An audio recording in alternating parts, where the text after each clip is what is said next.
Alléluia. Je vous salue, frères et sœurs en Christ, soyez bénis au nom de Jésus. Pour le message d'aujourd'hui, nous allons prendre notre Bible dans le livre de Matthieu, chapitre 11, le verset 28. Et Matthieu, chapitre 14, Matthieu, chapitre 4, plutôt, verset 17 et le verset 24. Ce message a pour thème le secours et le repos de Jésus-Christ. Nous allons lire la parole de Dieu. Matthieu chapitre 11, verset 28. Venez à moi, vous tous qui êtes fatigués et chargés, et je vous donnerai du repos. Matthieu chapitre 4, verset 17. Il est écrit ici. Dès ce commencement, Jésus commença à prêcher et à dire: repentez-vous, car le royaume des cieux est proche. Au verset 24, il est écrit: sa renommée se répandit dans toute la Syrie, et on lui amenait tous ceux qui souffraient de maladies et de douleurs de divers genres, des démoniaques, des lunatiques, des paralytiques, et il les guérissait. Il les guérissait tous. Gloire à Jésus. Voici, oui, cet homme-là, Jésus qui nous arrête, qui parle ici, qui dit: venez à moi, vous tous qui êtes fatigués et chargés, et je vous donnerai du repos. Alors, Jésus appelle à lui ceux qui sont fatigués et chargés. Ici, la fatigue et la charge sont des signes de souffrance.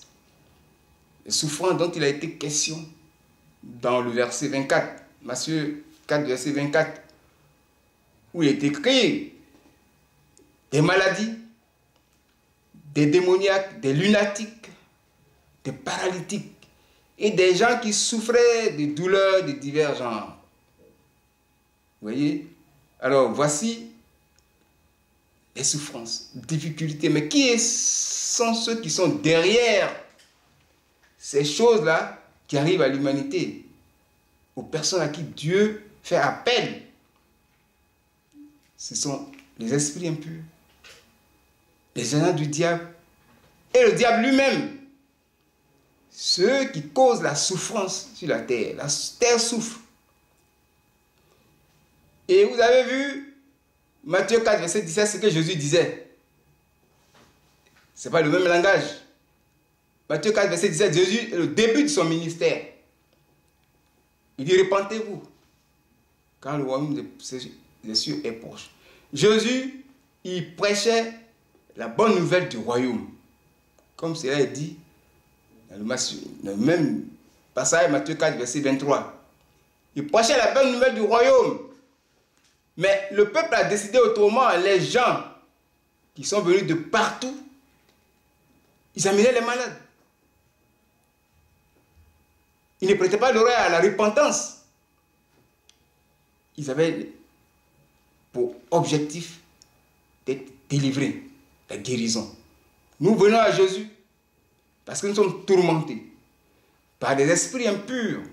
Ce sont ces esprits-là qui sont à la cause du malheur de l'humanité, de la terre. Alors Jésus est venu pour nous secourir. Le secours, vous voyez, c'est une action de venir en aide, oui, à des personnes qui souffrent. De porter, oui, une aide à tous ceux qui souffrent sur la terre. Oui. Aux hommes qui sont déprimés. Venir en aide aux personnes en danger, dans la souffrance, dans la détresse. Il faut apporter donc ce secours-là. Et le secours vient de l'Éternel. Après le secours, vient le repos. Jésus dit qu'il est capable de le faire. Et il le fait. Nous sommes tous en train de chercher le repos. Mais c'est Jésus qui donne le repos. Mais il faut qu'il y ait une délivrance. Il faut qu'il y ait d'abord un secours. Le secours, c'est lorsque les ennemis sont écrasés. Oui, et c'est Jésus ce qui peut le faire. Il a la capacité de le faire. Voilà pourquoi il le dit. Oui, il était dans la peau humaine quand il disait ça. Mais en réalité, c'était Dieu lui-même qui parlait. Parce qu'il connaît la capacité. Oui. Donc Dieu l'a investi, Dieu l'a envoyé sur la terre pour nous donner le repos, pour d'abord nous sécuriser, nous apporter le secours, pour d'abord nous donner cette paix, la paix qui nous manque le plus, pour porter une assistance, oui, à toutes les personnes qui sont dans la souffrance, dans la détresse. Il nous assiste, oui, en écrasant nos ennemis. Oui, la Bible dit, c'est Jésus seul qui peut le faire. Il nous donne le salut. Il nous sauve ainsi. Il n'y a salut en aucun autre. Car il n'y a sous le ciel aucun autre nom qui a été donné par lequel nous devions sauver. Donc c'est Jésus qui sauve, qui délivre. Oui, comme il a dit, cette parole est écrite dans Actes chapitre 4, verset 12. C'est l'Éternel qui porte de nous secours. Oui, il écrase nos ennemis. Et alors, bien-aimé, il est bon d'aller vers Jésus, que d'aller vers des marabouts, des féticheurs. Tout cela ne peut pas. Aucun féticheur, aucun marabout ne peut contre d'autres esprits impurs. Le royaume est divisé. Mais c'est la même chose. Eux tous sont contre les êtres humains. Tous ces esprits impurs sont contre les êtres humains. Donc la meilleure solution pour trouver la délivrance, la guérison réelle, le repos, il faut venir à Jésus. C'est Jésus qui donne le repos par le secours qu'il nous apporte. Le repos, c'est lorsque tes ennemis sont écrasés. Lorsqu'il n'y a plus d'adversaires, comme Salomon l'a dit, dans 1 Roi 5, verset 4. Il dit, mon Dieu, l'Éternel, mon Dieu, m'a donné du repos. Oui, il a écrasé mes adversaires. Il n'y a plus d'adversaires, plus de difficultés, plus de souffrance. Lorsque l'adversaire est écrasé, alors il n'y a plus de souffrance. Ce sont les esprits impurs qui nous donnent la souffrance.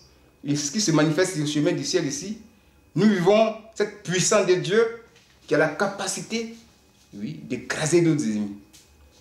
Et alors on retrouve le repos. Le repos, plus d'adversaires, plus de souffrance. Tu vis une vie en Christ et tu es dans la prospérité. Tout te réussit. C'est l'objectif ici au ministère Chemin du Ciel. Alors nous avons ici la manifestation puissante de Jésus. Cette parole se manifeste au ministère Chemin du Ciel. Et donc, allons-y prêcher l'évangile, la bonne nouvelle de Jésus. Parce que Jésus s'est rendu compte que le peuple est indifférent à la repentance. Et à un moment donné de son ministère, il s'est mis en colère. Quand il a constaté qu'après avoir visité 3 villes, personne ne s'est repenti. Matthieu 4, jusqu'à arriver à Matthieu 6, il prêchait toujours le royaume de Dieu. Il cherchait premièrement le royaume et la justice de Dieu. Et tous ces jours, vous seront donnés par-dessus tout. Mais les gens s'en fichent de ça. L'évangile qu'ils cherchent, c'est la guérison, c'est la délivrance, c'est la paix. Ton enfant est malade, ta femme est malade, ton parent est malade, un frère est malade, il y a la guerre par-ci par-là, il n'y a pas de paix. Les gens cherchent la paix. Et Jésus a regardé, il a compris les besoins du peuple. Il s'est mis en colère. D'abord parce que les gens n'ont pas écouté son message. Ils ne sont pas repentis. Matthieu 11, on arrive au verset 20, verset 23. La colère de Jésus comme 3 villes. C'est la première ville qu'il a visité en Galilée. Corazin, Bethsaïda, Capernaum. Malheur à vous. Jusqu'à ce jour, les 3 villes là sont dans le malheur. Sont restées dans la pauvreté. Parce que vous ne vous êtes pas repentis. Matthieu 11, verset 20. Vous ne vous êtes pas repentis. Mais après, maintenant, Jésus va changer le langage. Il va prêcher maintenant la bonne nouvelle de lui-même, la puissance. Venez à moi, vous qui êtes fatigués et chargés, et je vous donnerai le repos. Jésus vient de comprendre le besoin du peuple. Il a changé de version. Donc, ça, c'est un nouveau message que Jésus donne. Et c'est ce message qui est là maintenant. Les gens courent vers Jésus. Alors, nous allons sur le champ, oui, de l'évangélisation aussi. Parce que ces versets nous sont donnés pour toute une année. C'est une année d'évangélisation. On va aller prêcher là-bas le péché des gens. Et j'entends ça partout dans les rues. Repentez-vous. Le roi monsieur arrive. Non, non, non. Jésus n'est plus là-bas. Jésus a changé de version. Quand on lit Matthieu 11, verset 28, prenez Matthieu 4, verset 17, vous allez voir. Et jusqu'à là, Jésus s'est mis en colère. Jusqu'à arriver à verset 28, il a changé. Donc, quand tu es dans la rue, parle du Dieu de Papa Florian. Les témoignages, ce que Jésus fait. de rien. Les gens qui sont écrasés par le diable, il les sort, oui, du malheur. Il leur donne la santé, il leur donne les richesses. Et tu regardes ton passé qui est sale et ton nouveau passé et tu rends gloire à Jésus. C'est ça qu'il faut parler. Oui, l'indice qui nous est donné sur les réseaux sociaux, YouTube surtout, c'est témoignage du ministère Chemin du Ciel 2019 surtout. Lorsque tu donnes ça, les gens, ça marche. À tous les témoignages du ministère Chemin du Ciel passent. C'est ça l'évangélisation sur le terrain. C'est ce qu'il faut. Alors, allons-y sur le terrain. Parlons des merveilles de ce Dieu-là au ministère Chemin du Ciel qui a la capacité, oui, de guérir. Et que la gloire revienne à Dieu. Marchons selon les consignes qui sont données. Parce que venir à Jésus, quand tu as eu tous les consignes qu'on te donne là, tu ne marches pas selon les consignes qu'on te donne, tu n'es pas encore venu à Jésus. Ici sont les éléments, tu n'as plus les éléments. On dit qu'il faut les utiliser comme ça, comme ceci. Mais si tu ne les utilises pas, tu n'es pas encore venu à Jésus. C'est l'utilisation pratique des éléments. Il faut les suivre. En ce moment-là, tu es venu à Jésus et Jésus te délivre. C'est ce que nous constatons ici. Gloire soit rendue à Jésus. Suivons ce message pour que nous soyons davantage délivrés et réussir et être prospères. Qui ne veut pas être prospère? Alors, marchons sur ces conseils au nom de Jésus. Amen.